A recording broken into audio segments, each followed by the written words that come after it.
كثيرا طيبا كما أمر. أشهد أن لا إله إلا الله وحده لا شريك له وأشهد أن محمدا عبده ورسوله المبعوث إلى الأسود والأحمر. أما بعد، أعوذ بالله من الشيطان الرجيم. بسم الله الرحمن الرحيم.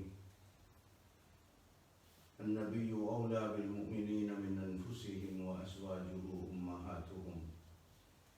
صدق الله العظيم. اللهم صل وسلم وبارك على سيدنا ومولانا محمد وعلى آله وأصحابه. تمام ناظرین و سامعین کو دل کی گہرائیوں سے السلام علیکم ورحمۃ اللہ وبرکاتہ. اس دعا کے ساتھ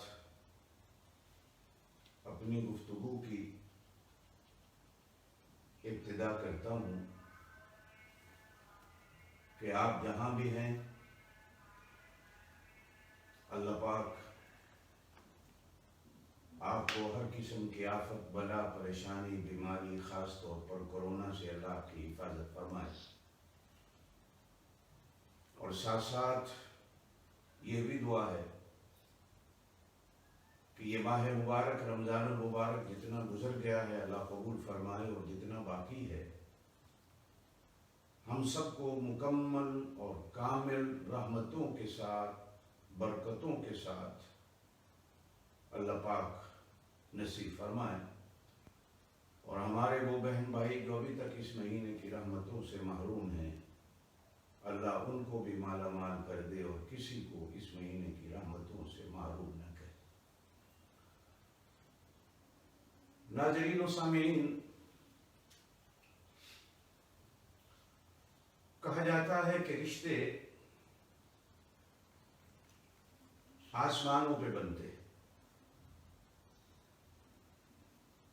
یہ ہر بڑے چھوٹے کی زبان پر جملہ سننے میں بھی آتا ہے اور ہماری زبانوں سے کہنے کا بھی موقع ملتا ہے. نمبر 2، یہ ماہ مبارک جہاں انگنت اور بے حساب اللہ کے ہمیں انعامات دے رہا ہے، وہیں اس ماہ مبارک میں آج سے 1400 سال پہلے 2-3 اتنے گہرے غم دے گیا جو آج تک اس امت کے دماغوں سے اور اس امت کے دلوں سے نہیں نکل سکے، جن میں بالخصوص محسنہ کائنات بلکہ ابتدا سے انتہا تک اس کائنات کی تمام خواتین سے افضل خاتون بلا شبہ، جس میں کوئی شک نہیں، ام المومنین سیدہ عائشہ رضی اللہ تعالی عنہا کا ثانیہ ہے ارتحال، اور پھر اس امت کے عظیم استاذ، عظیم رہنما، خلیفہ راشد سیدہ فاطمہ سلام اللہ علیہا کے شوہر حسنین کریمین رضوان اللہ المجمعین کے والد سیدنا علی کرم اللہ وجہہ کی شہادت بھی اور ان کا بہتا ہوا لہو اس امت کو اس ماہ مبارک میں وہ غم دے گیا کہ جس کا آج تک مداوع نہیں ہو سکا، اور جن کے خون کے قطروں پر امت دو طبقوں میں بٹی، اور پھر وہ تفریق اتنی بڑھی کہ آج تک دوریاں ہی دوریاں ہیں۔ قیامت تک ان دوریوں کے مٹنے کے کوئی اسباب اور کوئی عوامل نظر نہیں آ رہے، بس دعا ہی کی جا سکتی ہے کہ اللہ پاک اس امت کو جوڑ دے۔ آج میں جس ہستی کے بارے میں بات کرنا چاہوں گا آپ حضرات سے، وہ ہستی ام المومنین مخدومہ کائنات سیدہ عائشہ رضی اللہ تعالی عنہا کے بارے میں ہے، کہ جن کو اللہ تعالیٰ نے ابتدا سے لے کر انتہا تک کی، ازل سے لے کر ابد تک کی، پہلے دن سے لے کر اس دنیا کے آخری دن تک کی، تمام خواتین پر فضیلت دی ہے، اور وہ تمام مسلمانوں کی ماں ہیں، اور ان کو ایمان والوں کی مائیں میرے اللہ نے کہا ہے، اور اللہ کے قرآن نے کہا ہے، اور جناب نبی کریم علیہ السلام نے اپنے ارشادات میں یہ مژدہ جافزہ امت کو سنایا ہے کہ نبی کے گھر میں آنے والیاں تمام کی تمام امت کی مائیں ہیں، اور ان ماؤں میں سب سے بڑا درجہ سیدہ عائشہ رضی اللہ تعالی عنہا کا۔ سیدہ عائشہ رضی اللہ تعالی عنہا جس گھر میں جنم لیتی ہیں،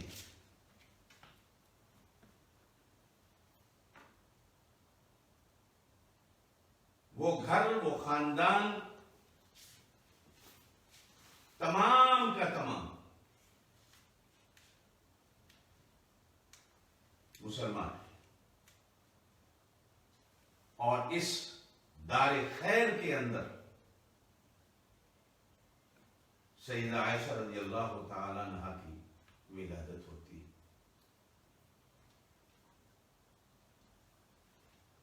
جن کی ماں کے بارے میں جناب نبی کریم علیہ السلام نے ارشاد فرمایا کہ یہ اس دنیا کی حور العین ہے، جس نے دنیا میں چلتی پھرتی جنت کی حور العین دیکھنی ہو، وہ سیدہ عائشہ رضی اللہ تعالی عنہا کی والدہ ہو، اس روپ میں دیکھ سکتا ہے۔ جن کے حادثہ انتقال پر جناب نبی کریم علیہ السلام نے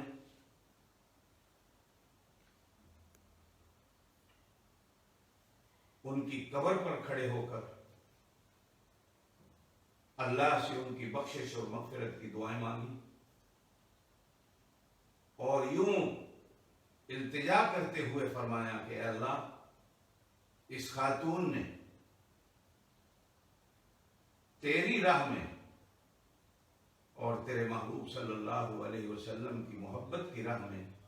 ہزاروں آزمائشیں اٹھائی ہیں،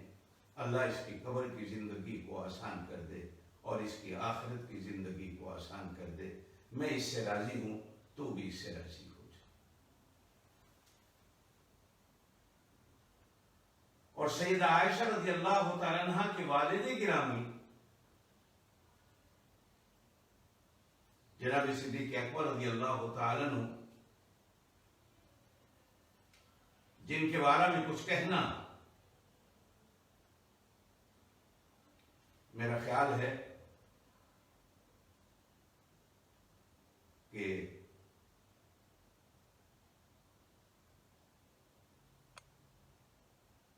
الفاظ کم پڑ جائیں گے، زبانیں گنگ ہو جائیں گی، وقت ختم ہو جائے گا، سورج کی روشنی ماند پڑ جائے گی، لیکن ان کی فضیلت اور ان کی شان کو احاطہ تقریر یا تحریر میں لانا کسی کے بس میں نہیں اور کسی کے بس کی بات نہیں۔ اس امت کا ایک ایک بشر، ایک ایک فرد، ایک ایک بچہ، ایک ایک نوجوان جانتا ہے کہ جناب صدیق اکبر رضی اللہ تعالی عنہ کا اس دھرتی پر اللہ کے رسول صلی اللہ علیہ وسلم کے بعد کیا مقام۔ ناظرین و سامعین،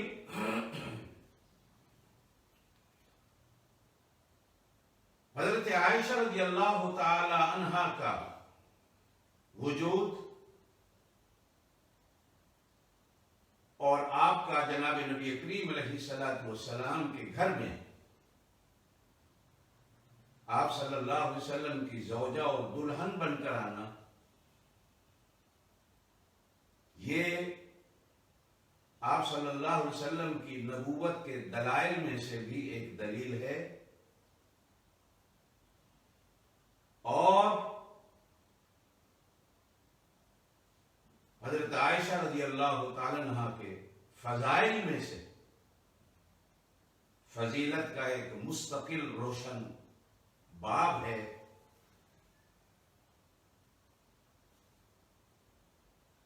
اولاد کا ماں کے بارے میں جاننا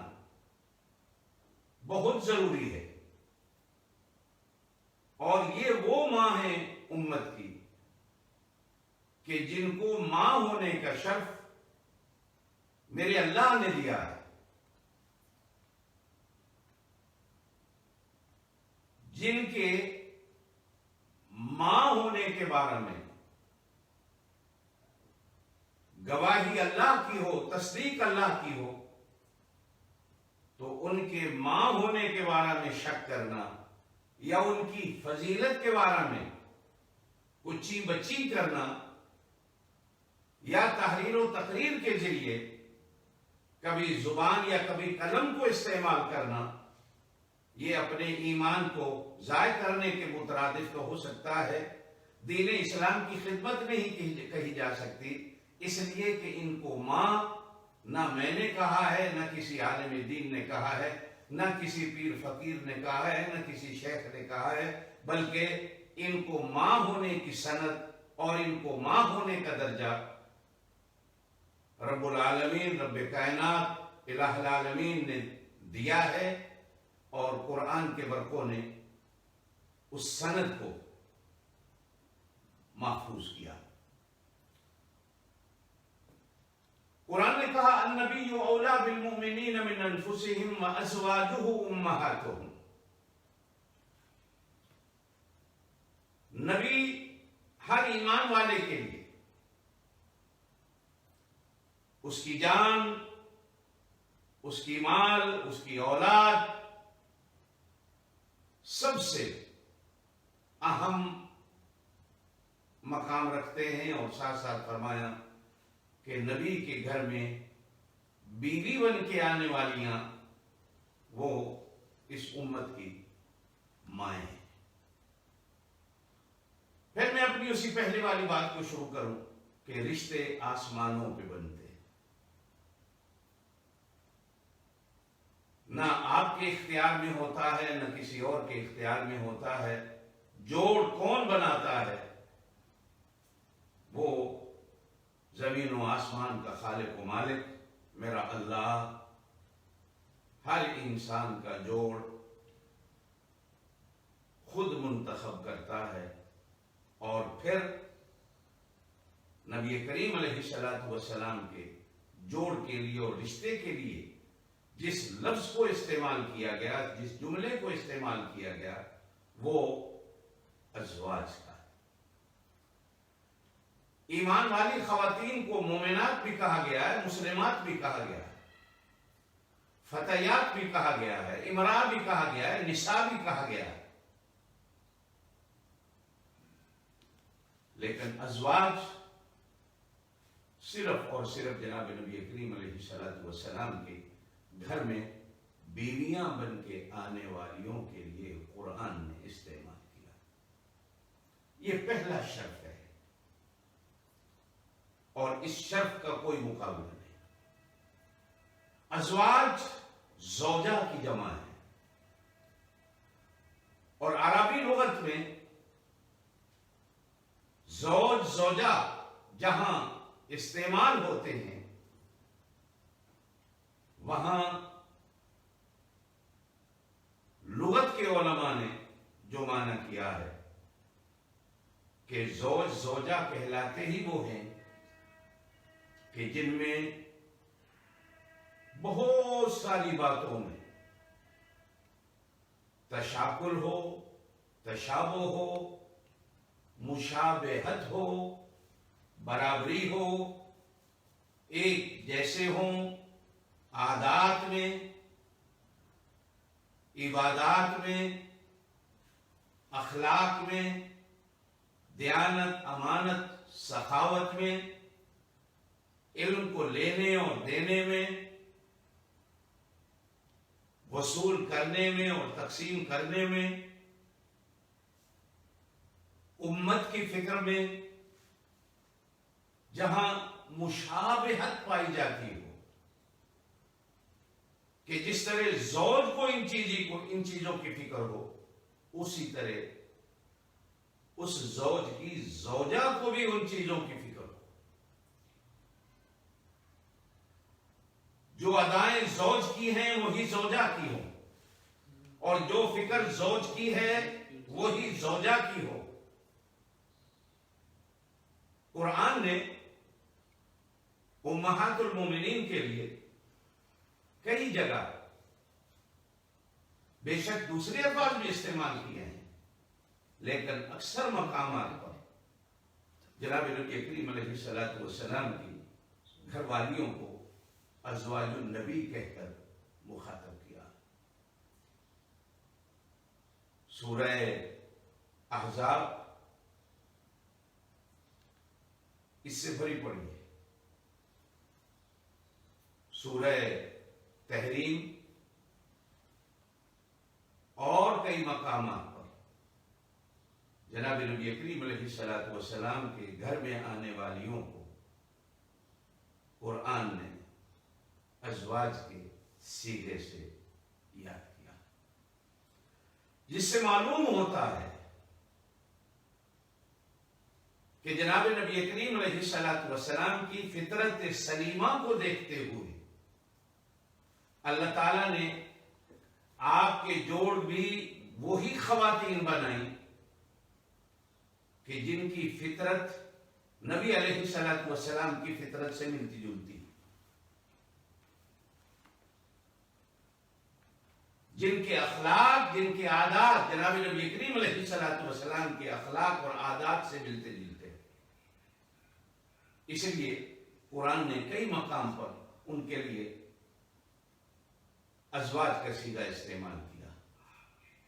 اور ان ازواج میں سیدہ عائشہ رضی اللہ تعالیٰ عنہ جناب نبی کریم علیہ الصلوۃ والسلام کی محبوبہ، پیاری، لاڈلی، چہیتی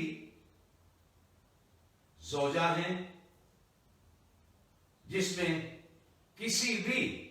فرد بشر کو انکار نہیں. حتیٰ کہ احادیث کی کتابوں میں خود جناب نبی کریم علیہ الصلوۃ والسلام کے اقوال ملتے ہیں کہ عائشہ سے نکاح سے پہلے جبریل میرے پاس ان کی تصویر لائے جو ایک گڑیا کی صورت میں تھی کئی راتوں تک، اور آ کر یہ پیغام دیتے رہے کہ اللہ پاک نے آپ کے لیے اس کو دنیا اور جنت میں بطور زوجہ کے پسند کیا ہے، آپ بھی اس کو پسند فرما لیں، تو جناب نبی کریم علیہ الصلوۃ والسلام فرماتے ہیں میں نے اللہ کی پسند کی ہوئی چیز کو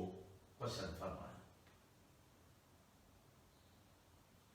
نمبر 2، جناب نبی کریم علیہ الصلوۃ والسلام نے ارشاد فرمایا میں نے اپنا کوئی بھی نکاح اور اپنی بیٹیوں کا کوئی بھی نکاح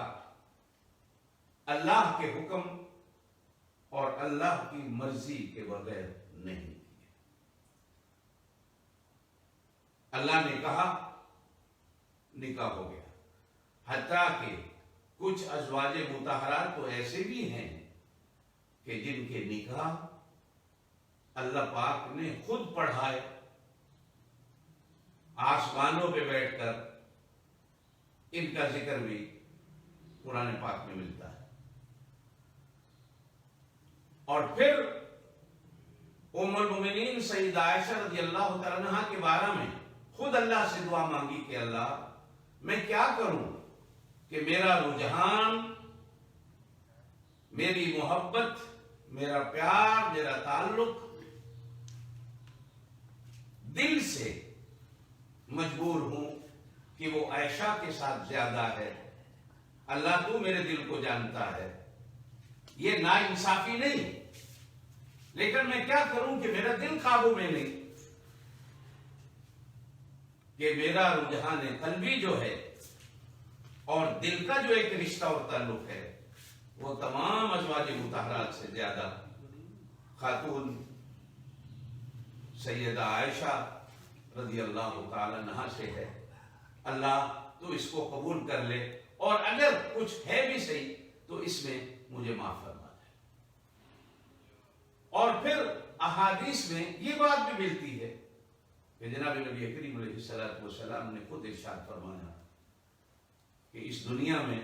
میں سب سے زیادہ خواتین میں سے عائشہ سے محبت کرتا ہوں، اور مردوں میں سے عائشہ کے والد گرامی سیدنا صدیق اکبر رضی اللہ تعالی عنہ سے محبت کرتا ہوں۔ جن حالات میں ام المومنین سیدہ عائشہ رضی اللہ تعالی عنہا کا نکاح جناب نبی کریم علیہ الصلوۃ والسلام کے ساتھ ہوتا ہے، اس سال کو عام الحزن، پریشانی کا سال کہا جاتا ہے، کہ جو جناب نبی کریم علیہ الصلوۃ والسلام کی زندگی میں پریشانیوں کا سال شمار ہوتا ہے۔ پریشانی میں آپ اور میں بھی سہارے ڈھونڈتے ہیں کہ ہمیں کوئی ایسا سہارا مل جائے کہ جس سے میری پریشانی راحتوں میں بدل جائے۔ ہر ایک یہ چاہتا ہے۔ اللہ پاک نے بھی جناب نبی کریم علیہ الصلوۃ والسلام کی اس پریشانی والے سال میں جناب نبی کریم علیہ الصلوۃ والسلام کے لیے راحت اور سکون کے اسباب میں سے ایک سبب یہ بھی بنایا کہ ام المومنین سیدہ عائشہ رضی اللہ تعالی عنہا کو جناب نبی کریم علیہ الصلوۃ والسلام کے نکاح میں وصال دیا۔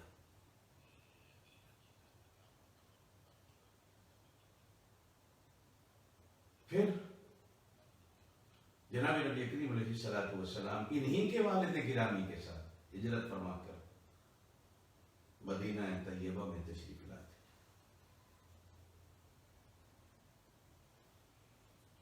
پھر مدینہ طیبہ میں آ کر ام المومنین سیدہ عائشہ رضی اللہ تعالی عنہا کی خانہ نبوت میں رخصتی ہوتی،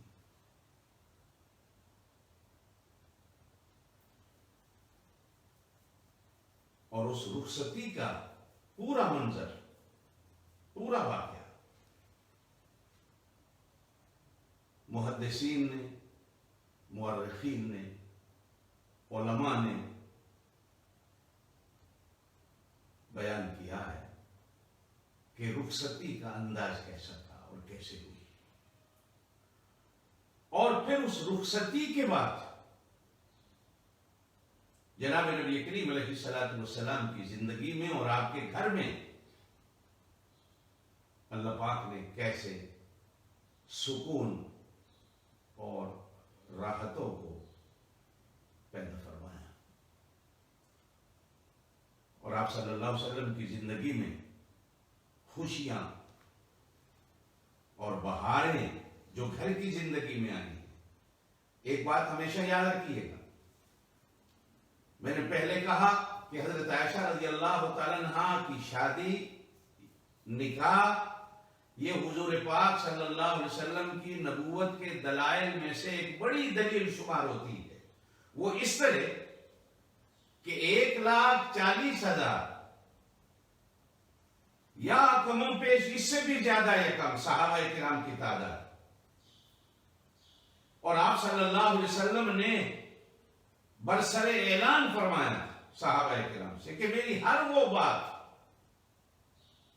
لوگوں کے سامنے بیان کرو جو تم نے دیکھی ہے یا میری سنی ہے،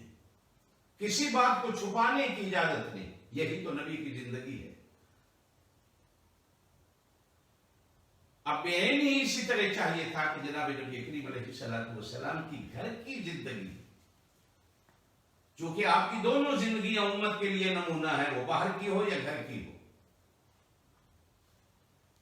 منشائے خداوندی یہ ہوا کہ چن کر ایسی کوئی خاتون نبی کے گھر میں لائی جائے کہ جو نبی علیہ الصلوۃ والسلام کے گھر کی زندگی کو قیامت تک آنے والی امت کے سامنے منوعاً پوری کی پوری، مکمل کی مکمل، جس میں ذرہ برابر بھی کہیں شک و شبہ کی گنجائش نہ ہو، ایسی خاتون آئے نبی کے گھر میں جو قیامت تک آنے والی امت کے سامنے محبوب صلی اللہ علیہ وسلم کی گھر کی زندگی کو واضح طور پر بیان کر سکے۔ اور اس کام کے لیے اللہ تعالیٰ نے سیدہ عائشہ رضی اللہ تعالیٰ عنہ کو چنا، چونکہ آپ صلی اللہ علیہ وسلم کی گھر کی زندگی ایک پورا دین ہے۔ جب تک آپ مکے میں رہے، مکے میں جتنا قرآن اترا ہے اس میں توحید تھی، مسائل نہیں تھے، شرک کی رد تھی، نماز روزہ حج زکات کے مسائل نہیں تھے، نکاح طلاق کے، حیض نفاس کے مسائل نہیں تھے۔ ہجرت کے بعد جب دین کو پھلنے اور پھولنے کا ایک موقع اور ایک جگہ ملتی ہے، اور یہ عظیم خاتون جناب نبی کریم علیہ الصلوۃ والسلام کے گھر میں آتی ہے، تو پھر دین کا وہ باب جو مسائل سے بھرا ہوا ہے وہ مدینہ پاک میں جناب نبی کریم علیہ الصلوۃ والسلام کے گھر میں نازل ہوتا۔ اور سیدہ عائشہ رضی اللہ تعالیٰ عنہ فرماتی ہیں کئی مواقع تو ایسے بھی آئے کہ حضور صلی اللہ علیہ وسلم میرے بستر پر میرے ساتھ لحاف میں تشریف فرما تھے کہ جبریل وحی لے کے آ جاتے تھے، اور کئی بار تو ایسا بھی ہوا کہ دروازے پہ کھڑے ہو کر جبرائیل امین نے کہا یا رسول اللہ صلی اللہ علیہ وسلم، اللہ اور میں بھی آپ کی زوجہ محترمہ کو سلام کہتے ہیں۔ ام المومنین فرماتی ہیں مجھے اللہ کے بھی سلام آئے اور مجھے جبریل کے بھی سلام آئے۔ یہ نبوت کے دلائل میں سے ایک دلیل ہے کہ سیدہ عائشہ رضی اللہ تعالی عنہا کے بستر پر وحی کا اترنا اور پھر اس وحی کا گواہ بننا اور پھر اس وحی کو قیامت تک آنے والی امت کے سامنے بیان کرنا۔ ناظرین و سامعین، حضرات شیخین امام بخاری اور امام مسلم رحمہم اللہ نے کم از کم 2200 احادیث جناب نبی کریم علیہ الصلوۃ والسلام کے فرامین، جناب نبی کریم علیہ الصلوۃ والسلام کے فرمودات و ارشادات، جناب نبی کریم علیہ الصلوۃ والسلام پر اترنے والے مسائل امت کے سامنے 2200 روایات کی صورت میں صرف اور صرف حضرت عائشہ رضی اللہ تعالی عنہا سے منقول۔ 4,000 شاگردوں کی تعداد تھی ام المومنین سیدہ عائشہ رضی اللہ تعالیٰ عنہا، جو پردے میں بیٹھ کر سیدہ عائشہ رضی اللہ تعالیٰ عنہا سے قرآن پاک کی حکمتیں اور جناب نبی کریم علیہ السلام کی ارشادات اور مسائل سنا کرتے تھے، جن میں صحابی بھی تھے، تابعین بھی تھے، تبع تابعین بھی تھے۔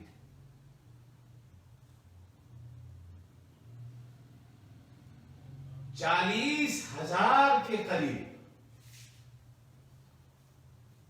سیدہ عائشہ رضی اللہ تعالیٰ عنہ کی زبان مبارک سے نکلے ہوئے فتاوی کی تعداد ہے۔ صحابہ کرام رضوان اللہ مجمعین، حتیٰ کہ خلفائے کرام بھی کبھی کسی مسئلے میں مشکل میں پھنس جاتے ہیں تو سیدہ عائشہ رضی اللہ تعالی عنہا کے دروازے پر کھڑے ہو کر اماں کہہ کر مخاطب کرتے، جن میں جناب صدیق اکبر رضی اللہ تعالیٰ عنہ بھی تھے، جو کہ والد محترم تھے حضرت عائشہ رضی اللہ تعالیٰ عنہ کے، وہ بھی اماں کہہ کر مخاطب کر کے ام المومنین سیدہ عائشہ رضی اللہ تعالیٰ عنہ سے مسائل پوچھا کرتے تھے۔ اور اس پر احادیث اور تاریخ کی کتابیں گواہ ہیں کہ حضرت عائشہ رضی اللہ تعالی عنہ نے ہر مشکل وقت میں امت کی رہنمائی کی۔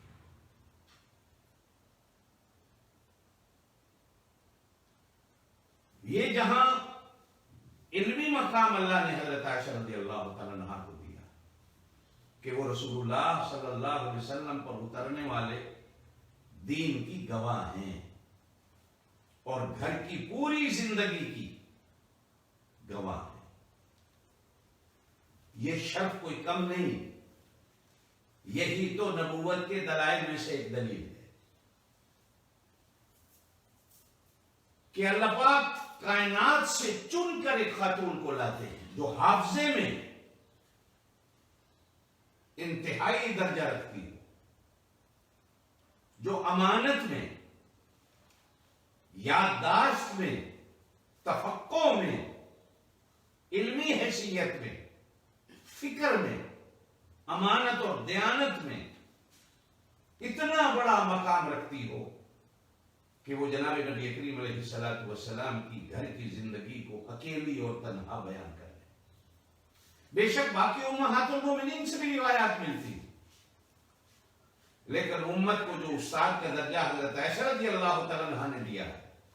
یہ جو آپ کو ملا ہے، وہ باقی امہات المومنین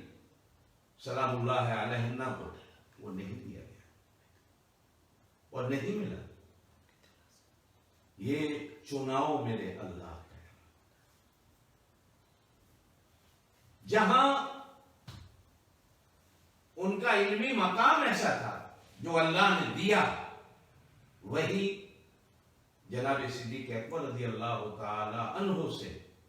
نبوت کا رشتہ مضبوط سے مضبوط تر بنانا،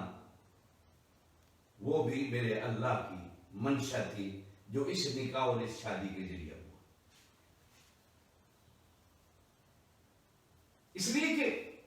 استادی، شاگردی، امتی اور نبوت کا رشتہ، مقتدی اور امام کا رشتہ، شاگرد اور استاد کا رشتہ،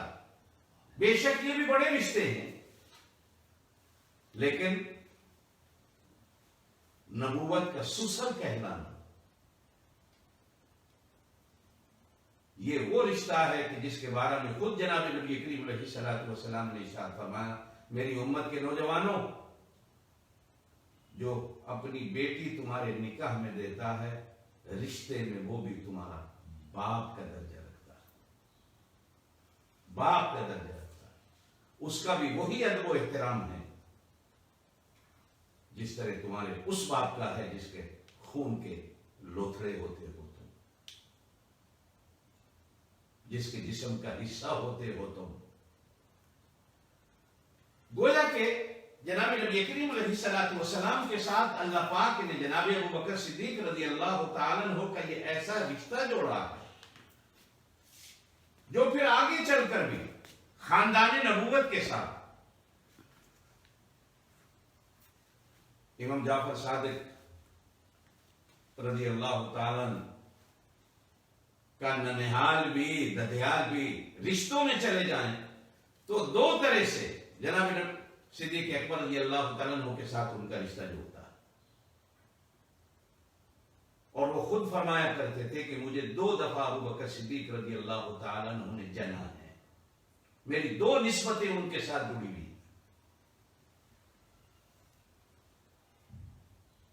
خاندان نبوت کے ساتھ رشتے کا جڑنا یہ اس دنیا کے سب سے بڑے شرف میں داخل. آج بھی امت سیدہ عائشہ رضی اللہ تعالی عنہا کے احسان کے زیر بار ہے کہ ام المومنین سیدہ عائشہ رضی اللہ تعالی عنہا نے امت کو علم کا، سمجھ کا، عقل و فکر کا ایک رخ دیا. ایک خاتون ہونے کے ناطے سے، ایک عورت ہونے کے ناطے سے بے شک اللہ نے کسی عورت کو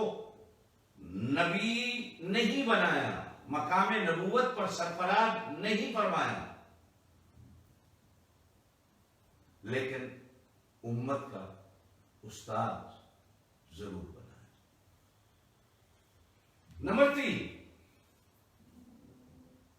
کسی بھی ام المومنین کے لیے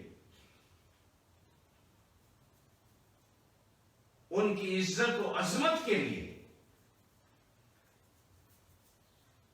قرآن نے اتنی آیات کو منتخب نہیں کیا جتنی آیات، بلکہ سورہ نور اگر میں یوں کہوں کہ پوری کی پوری سیدہ عائشہ رضی اللہ تعالیٰ عنہا کے فضائل میں ہیں، تو اس میں کوئی شک و شبہ نہیں ہو سکتا. لیکن پھر بھی علماء نے لکھا ہے کہ سورہ نور کی 18 آیات مکمل طور پر حضرت عائشہ رضی اللہ تعالیٰ عنہا کے شرف کو بیان کرنے کے لیے بہت ہیں، جن میں ایک آیت الطیبات للطیبین والطیبون للطیبات، پاک مردوں کے لیے پاک بیویاں ہیں اور پاک بیویوں کے لیے پاک مرد ہیں. نبوت کے پاک ہونے میں کسی کو شک کرنے کی گنجائش نہیں. سر سے لے کر پیروں تک نبوت پاک ہی پاک ہے. بہرین ہی اسی طرح نبی کے بستر پر آنے والیاں بھی سر سے لے کر پیروں تک پاک ہی پاک ہیں. نبوت کی پگڑی میں اگر کوئی نجاست کا سوچتا ہے وہ پرلے درجے کا کافر ہے. نبی کی سوچ کے اندر، نبی کی فکر کے اندر، نبی کے گھر کے اندر، نبی کے کپڑوں کے اندر، نبی کی زندگی کے اندر، کھانے پینے کے اندر کسی بھی قسم کی نجاست کا شک و شبہ کرنا انسان کو اسلام سے دور لے جاتا ہے. بین ہی یہی جملہ نبی کی گھر والی حضرت عائشہ رضی اللہ تعالیٰ عنہ کی. بے شک جملہ جمع کا ہے، لیکن یہ آیت اترتی انہی کے لیے کہ وہ بھی سر سے لے کر پیروں تک ہر چیز کے اندر نبی کی طرح پاک و صاف.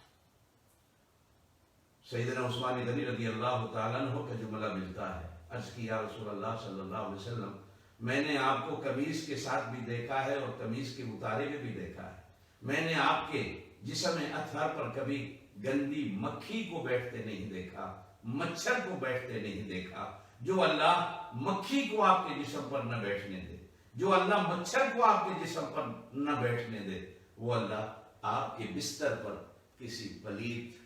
اور ناپاک عورت کو کیسے آنے دیتا؟ جب آپ پاک ہیں، آپ کے خیالات پاک ہیں، آپ کی سوچ پاک ہے، آپ کی فکر پاک ہے، آپ کا دامن پاک ہے، آپ کا وجود پاک ہے، آپ پر اترنے والی وحی پاک ہے، آپ کی زبان سے نکلنے والا ہر جملہ پاک ہے، اور آپ جو قدم اٹھاتے ہیں وہ قدم پاک ہے. لوگ کہتے ہیں جناب نبی کریم علیہ الصلوۃ والسلام نے جوتوں کے ساتھ نماز پڑھی، ہم بھی پڑھتے ہیں۔ میں کبھی کبھی کہا کرتا ہوں میرے دوستو، اس وجود کی طرح، وجود نبوت کی طرح جوتے بھی تو وہی لاؤ نا جو پاک اور صاف ہو۔ او بھائی ہمارے تو وجود بھی نجاست بھرے، تو ہمارے جوتے بھی نجاست بھرے، تو کیسے ہم جوتے پہن کے نماز پڑھ لیں گے؟ یہ شان نبوت ہے اور مقام نبوت ہے کہ جن کے جوتوں میں بھی اللہ پاک گندگی نہیں لگنے دیتا، وہ جوتوں سمیت بھی نماز پڑھیں تو ان کی نماز ہو جاتی ہے، اس لیے کہ ان کے تو جوتے بھی پاک ہیں۔ تو جس نبی کا جوتا پاک ہے، اس نبی کے بستر پر بیٹھنے والیاں وہ کیوں نہیں پاک ہو سکتی؟ نمبر چار، جناب نبی کریم علیہ الصلوۃ والسلام نے اللہ پاک سے دعا مانگی کہ اللہ میرے گھر میں ان خواتین کو بیوی بنا کے لا جو جنت میں میری بیوی رہے، یعنی رشتہ جڑا ہے تو ہمیشہ تک جڑا رہے۔ شاید یہی وجہ ہے کہ اللہ پاک نے ہر مرد کو طلاق کا حق دیا ہے کہ وہ بیوی کو طلاق دے سکتا ہے، لیکن اللہ پاک نے نبی علیہ الصلوۃ والسلام سے طلاق کا حق بھی لے لیا ہے، اپنے پاس رکھا ہے کہ میرا محبوب جب آپ کے نکاح میں چن کر ان خواتین کو لانے والا میں ہوں تو ان کو گھر سے نکالنے کا اختیار آپ کے پاس نہیں، میں آپ سے واپس لے لیتا ہوں، ان کو طلاق کا حق بھی میرے پاس۔ پھر وہ زندگی بھر اور پھر قیامت کے دن اور جنت میں بھی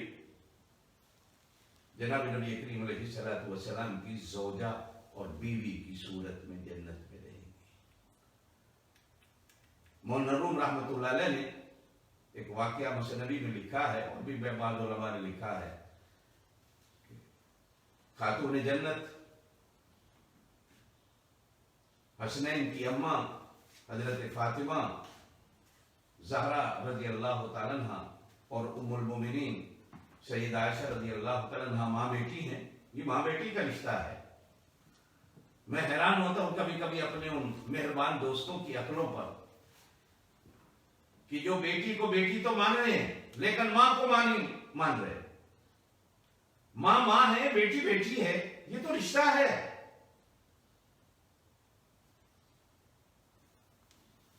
ماں بیٹی ہے، گھر میں بستر پہ بیٹھے بات ہو جاتی ہے۔ خاتون جنت نے کہا ماں میں آپ سے 1000 درجے بہتر ہوں، اس لیے کہ میں رحمت للعالمین حضرت محمد رسول اللہ صلی اللہ علیہ وسلم کا نقط جگر، ان کے جگر کا ٹکڑا ہوں، اور آپ سیدنا صدیق اکبر رضی اللہ تعالیٰ عنہ کے جگر کا ٹکڑا ہے، اور جناب صدیق اکبر رضی اللہ تعالیٰ عنہ لاکھ صدیق ہو جائیں وہ نبی کے مقام پر تو نہیں آ سکتے۔ میرا شان آپ سے کہیں بلند و بالا۔ سن کر مسکرا کر فرمایا بیٹا تیری شان اور تیری عظمت سے مجھے کوئی انکار نہیں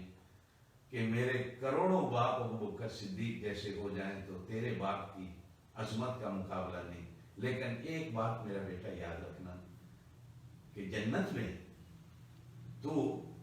علی کے ساتھ ہوگی، اس لیے کہ تیرا رشتہ علی کے ساتھ جڑا ہوا ہے، اور میں جنت میں تیرے ابا کے ساتھ ہوں گی، اس لیے کہ میرا رشتہ تیرے ابا کے ساتھ جڑا ہوا ہے۔ یہ دنیا کی باتوں سے فیصلے نہیں ہوتے، دنیا کی ہر بات فانی ہے، فیصلہ تو جنت میں ہو جائے گا کہ تو کہاں ہوگی میں کہاں ہوں گی، تو علی کی انگلی پکڑ کر جنت میں جا رہی ہوں گی اور میں محمد رسول اللہ صلی اللہ علیہ وسلم کی انگلی پکڑ کر جنت میں جا رہی ہوں۔ اور جانتی ہو تمہارے ابا کا جنت میں کیا مقام ہوگا، جسے مقام محمود کہا گیا ہے، وہ سب سے بلند و بالا۔ اللہم رب هذه الدعوة التامة والصلاة القائمة آت محمدا الوسيلة والفضيلة وابعثه مقاما محمودا الذي وعدته۔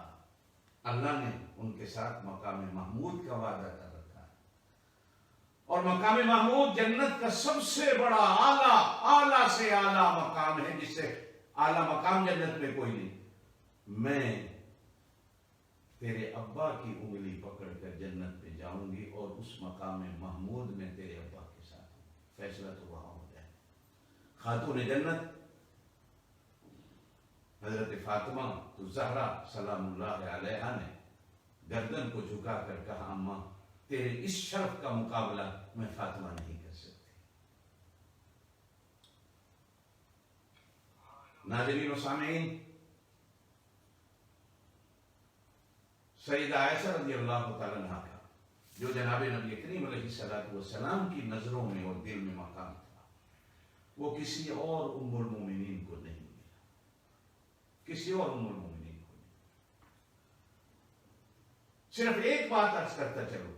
آپ صلی اللہ علیہ وسلم کی آخری بیماری کے دنوں میں آپ صلی اللہ علیہ وسلم جب ہر زوجہ محترمہ کے حجرے میں تشریف لے جاتے ہیں تو پوچھتے ہیں کل کس کی باری ہے، دوسری کے حجرے میں جاتے ہیں تو پھر اس سے پوچھتے ہیں کل کس کے حجرے کی باری ہے، تو سب سمجھ جاتی ہے کہ منشاء نبوت کیا ہے۔ تو عرض کرتی ہیں یا رسول اللہ صلی اللہ علیہ وسلم آپ ہم سے پوچھے نہیں، ہم نے اپنی باریاں عائشہ کو دے دی، اگر آپ کا دل چاہتا ہے عائشہ کے حجرے میں رہنے کو ہمیں کوئی اعتراض نہیں۔ اور پھر حضور پاک صلی اللہ علیہ وسلم حضرت عائشہ کے حجرے میں زندگی کے آخری دن گزارے، اور پھر وہی حجرہ قیامت تک کے لیے روضہ رسول بنتا۔ یہ شرف ازل سے لے کر ابد تک، پہلی خاتون سے لے کر آخری خاتون تک، پورے جہان کی کسی خاتون کو نصیب نہیں کہ جس کے حجرے میں روزانہ 70,000 فرشتے آتے ہوں، اور جو ٹولی اور جماعت 70,000 کی ایک دفعہ ہو کے چلی جائے پھر ان کی باری قیامت تک نہیں آتی۔ جھلے ہیں کچھ لوگ، لا علم ہیں کچھ لوگ، کبھی کبھی کو کہنے والے کہتے ہیں کہ حضور پاک صلی اللہ علیہ وسلم کے جنازے میں تو صحابہ آئے نہیں، تمہیں کس نے کہا؟ تمہیں کس نے کہا؟ اگر جنازے میں وہ نہیں آئے تو حضرت علی 3 دن جنازہ لے کے کیوں بیٹھے رہے؟ جاؤ پوچھو حضرت علی سے، وہ کیوں لے کے بیٹھے رہے ہیں؟ اگر کوئی نہیں آ رہا تھا تو پہلے دن دفنا دیتے جناب نبی کریم علیہ الصلوۃ والسلام روضہ اقدس میں، لیکن نہیں، یہی تو وہ پردے ہیں جو تم لوگوں کے سامنے چھپا کے رکھتے ہو، ظاہر نہیں کرتے۔ حدیث میں کہا گیا ہے زمین و آسمان کا کوئی فرشتہ ایسا نہیں تھا جو جناب نبی کریم علیہ الصلوۃ والسلام کے جنازے پہ نہیں آیا۔ زمین و آسمان کا فرشتہ ام المؤمنین سیدہ عائشہ رضی اللہ تعالیٰ عنہ کے حجرے میں آیا، اور اس حجرہ مبارک میں زمین و آسمان کے ہر فرشتے کا قدم لگا۔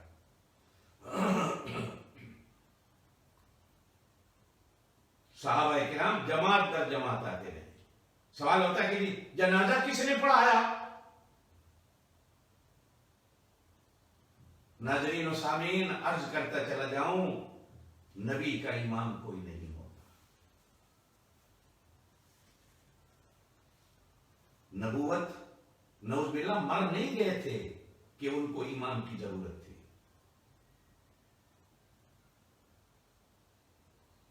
یہی تو وہ عقیدہ ہے۔ حضور پاک صلی اللہ علیہ وسلم کا امام کون بنے؟ بے شک ایک روایت میں ملتا ہے کہ غزوہ تبوک کے سفر میں جناب نبی کریم علیہ الصلوۃ والسلام نے حضرت عبد الرحمن بن عوف کی ابتدا میں نماز پڑھی، اور یہ بھی روایات میں ملتا ہے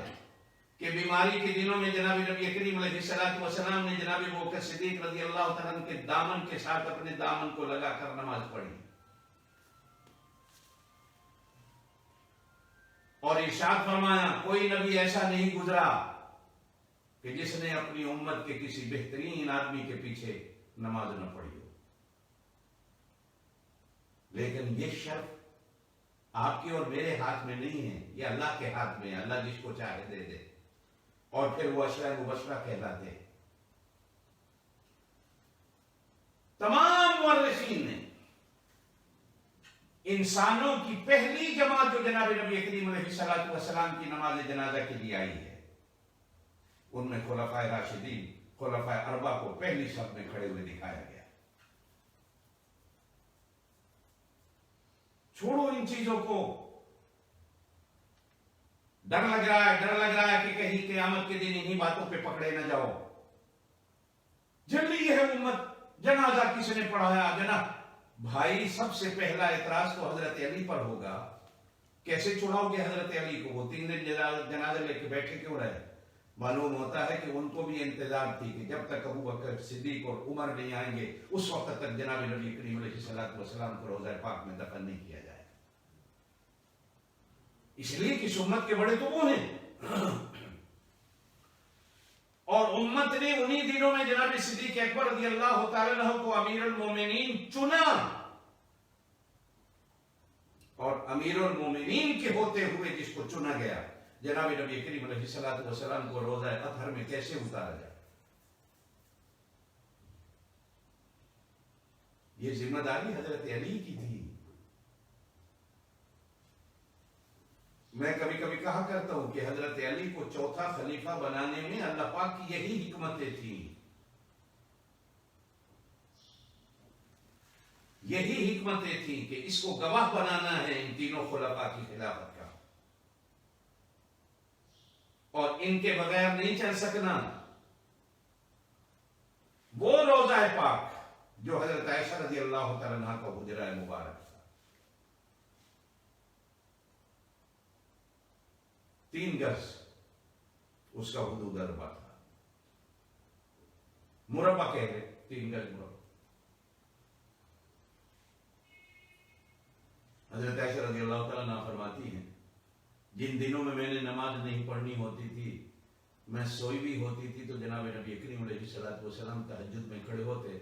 تو جہاں میرے پاؤں ہوتے تھے ہاتھوں سے میرے پاؤں کو ہٹا کر وہاں آپ صلی اللہ علیہ وسلم سجدہ فرماتے تھے، اتنا تھا وہ۔ اس کے اندر بیڈ نہیں تھے، صوفے نہیں تھے، شیشے کی الماریاں نہیں تھیں، برتن نہیں تھے، مہمان خانے نہیں تھے، ٹی وی روم نہیں تھا، کوئی کچن نہیں تھا، بس اتنا کمرہ تھا جس کے اندر جو دنیا تھی وہ 2 مٹکے تھے پانی کے، ایک کے اندر کھجوریں تھی، ایک کے اندر پینے کا پانی ہوتا، ایک چکی تھی، ایک بڑا برتن تھا جس میں پانی رکھا جاتا، ہم اسی سے نہاتے، اور جو پانی بچ جاتا نیچے نہیں پھینکا جاتا تو وہی بکریوں کو پلا دیا جاتا۔ یہ کل کائنات تھی۔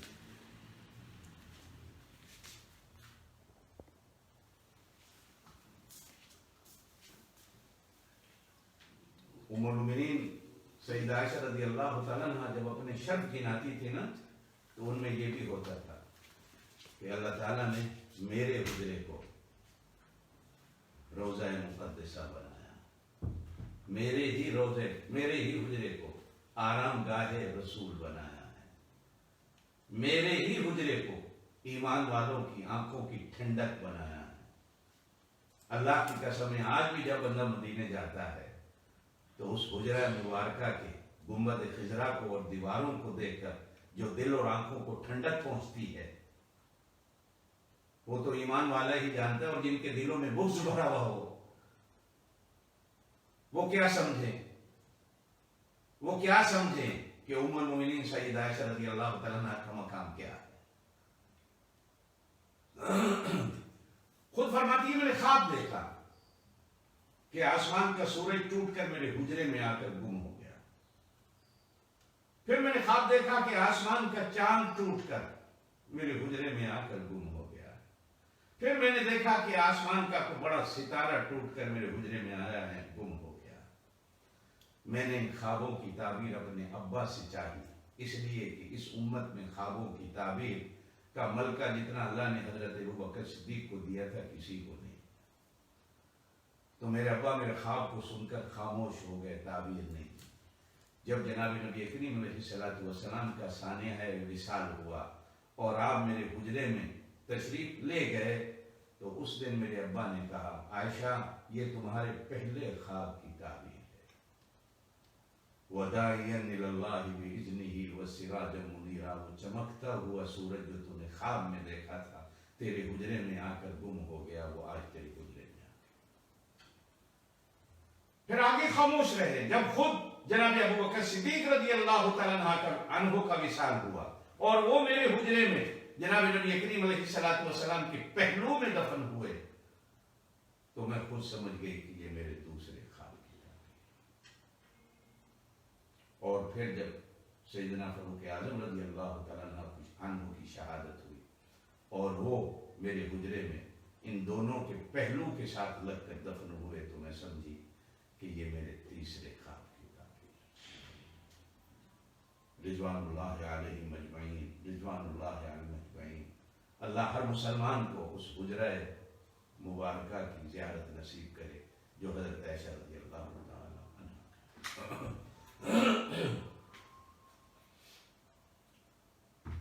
سخاوت میں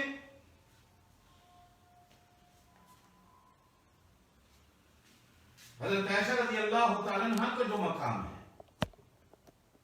وہ بھی بڑا عجیب ہو گئی، اور میں نے جہاں تک تاریخ اسلام کا مطالعہ کیا ہے یا سیرت مصطفیٰ کا کیا ہے، بحمد اللہ میری اپنی ایک کتاب اس موضوع پر آ چکی اور دوسری عنقریب آنے والی ہے، اس میں بالکل وضاحت کی ہے، اور آپ سلام اللہ علیہ کی سخاوت کے جو قصے اور واقعات بیان کیے گئے ہیں، معلوم ہوتا ہے کہ وہ چند خواتین جو اس دنیا میں سخیہ کے نام سے مشہور ہوئی، ان میں ایک خاتون سیدہ عائشہ رضی اللہ تعالی عنہا کہ جن کی سخاوت کا کوئی مقابلہ نہیں۔ لاکھوں لاکھوں درہم جو آج کروڑوں کی صورت میں بنتے ہیں، ایک ایک دن میں تقسیم کر دی۔ 40,000 سے لے کر 90,000 تک بکریاں ایک ایک دن میں محتاجوں میں تقسیم کر دی، ایک ایک دن۔ اور ان دنوں میں خود روزے سے ہیں تو شام کو روزہ افطار کرنے کے لیے گھر میں کچھ نہیں، جس ایک دن میں لاکھوں درہم غریبوں کو لوٹا دیے گئے، اپنی جان کی فکر ہی کوئی۔ حتیٰ کہ ایک دن بھانجے نے کہہ دیا کہ اماں کی سخاوت پر پابندی لگانی چاہیے کہ یہ جو کچھ آتا رہے خدا میں لٹا دیتی ہیں۔ تو ان کے بھانجے تھے حضرت عبداللہ ابن زبیر جو والی مکہ تھے۔ جب ام المؤمنین سیدہ عائشہ رضی اللہ تعالیٰ عنہا نے یہ سنا کہ میرا بھانجا یوں مشورہ دے رہا ہے تو اپنے بھانجے سے بول چال بند کر کتنے مہینوں تک نہیں بولے کہ تم ہوتے کون ہو، میرا جوڑ، میں کس نبی کی زوجہ ہوں، یہ دیکھو کہ جس نے اپنے گھر میں ایک درہم دینار تک نہ رکھا، سب کچھ محتاجوں میں لوٹا دیا۔ کیا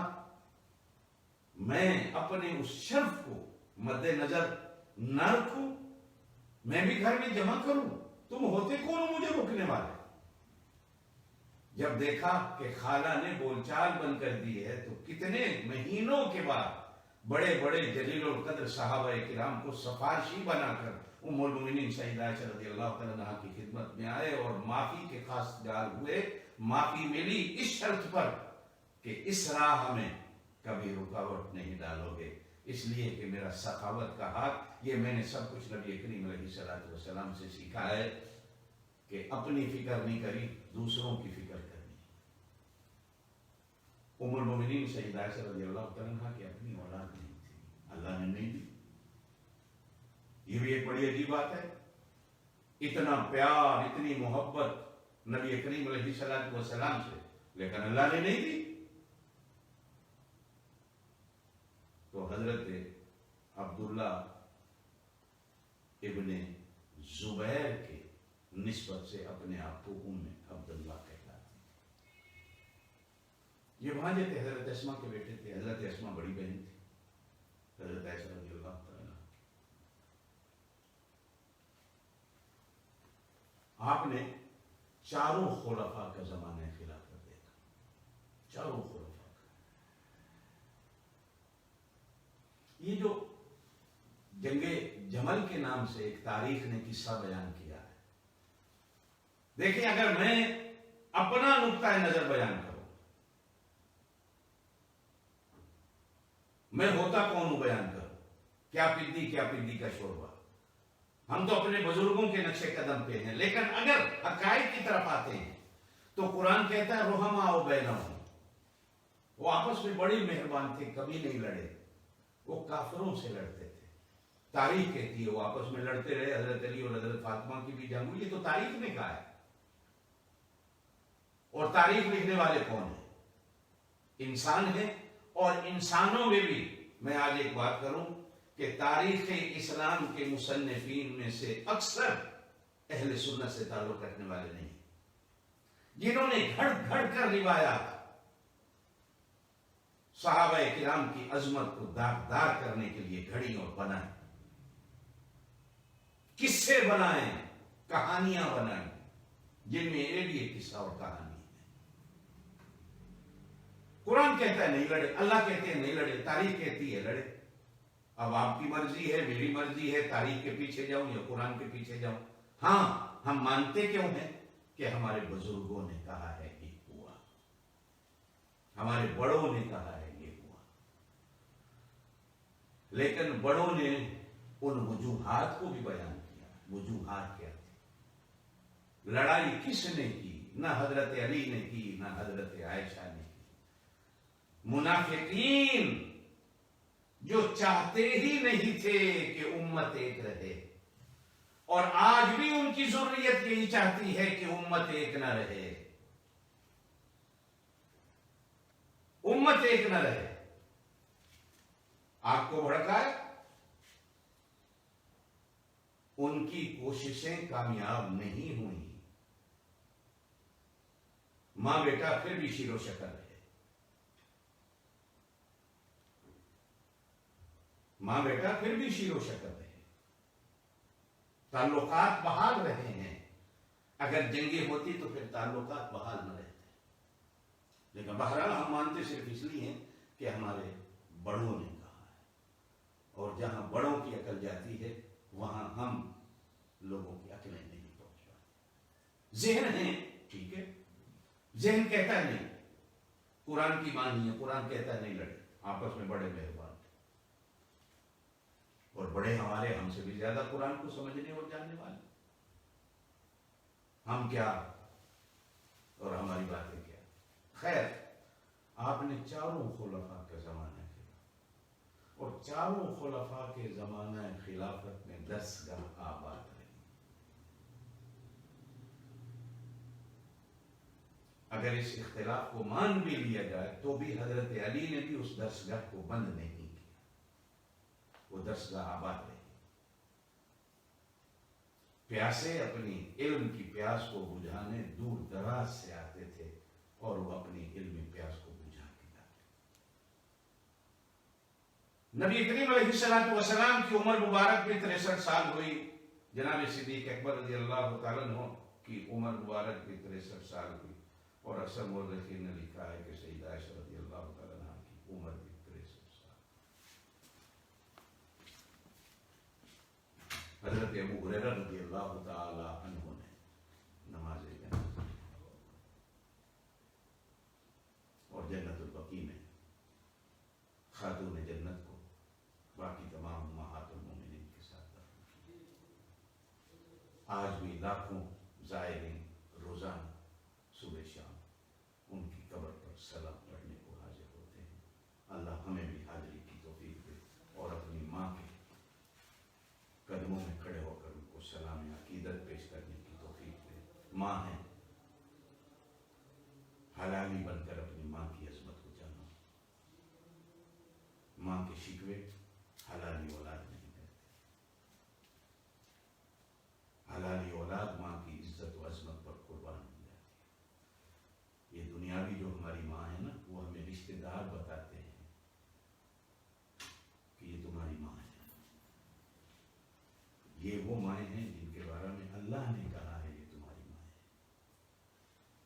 رشتہ داروں کے کہنے میں ہو سکتا ہے کہیں شک و شبہ ہو،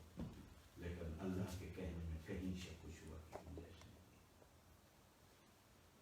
17 رمضان المبارک سیدہ عائشہ رضی اللہ تعالیٰ عنہ کے سامنے ارتحال کر دی، ہائے میرا یہ ملک جو اسلام کے نام پہ بنا، کلمے کے نام پہ بنا، نہ میڈیا بولا نہ اخبارات بولے کہ اس خاتون جنت پر کوئی فیچر لکھ دیے جاتے، شائع کر دیے جاتے، تاکہ آنے والی نسلیں اپنی ماں کی زندگی سے واقف ہو سکیں۔ محراب و منبر سے کہیں کہیں سے تو آواز اٹھی، اور کثیر تعداد میں محراب و منبر بھی اس عظیم خاتون کی عظمتوں کو بیان کرنے سے قاصر ہے، جس خاتون کا امت پر اتنا بڑا احسان کہ آدھا دین وہ تنہا عورت اس امت کو بیان کر گئی، آدھا دین۔ بے شک بعض نے چوتھا حصہ لکھا ہے، لیکن میں کہتا ہوں آدھا دین، اس لیے کہ آدھی امت تو خواتین ہے نا، خواتین کے مسائل سارے کے سارے تو حضرت عائشہ بیان کرتی، آدھا دین جس خاتون نے اس امت کو دیا ہے، اسی خاتون کی عظمت اور عزت سے ہم نہ واقف۔ اور ایک بھنگی اور چرسی جس چوک پہ چاہتا ہے کھڑے ہو کر اماں کی عزت کو، چادر کو تار تار کرتا ہے، کوئی پوچھنے والا نہیں، کوئی پوچھنے والا نہیں۔ ناظرین و سامعین، زندگی رہی انشاءاللہ حضرت علی کرم اللہ وجہ، جن کا یوم شہادت 21 رمضان،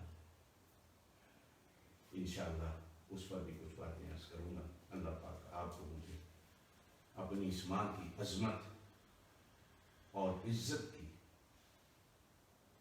واقفیت کرا دے، اور ان کی سچی محبت اور سچی عقیدت ہمیں نصیب فرما دے۔ سبحان ربک رب العزت عما یصفون، وسلام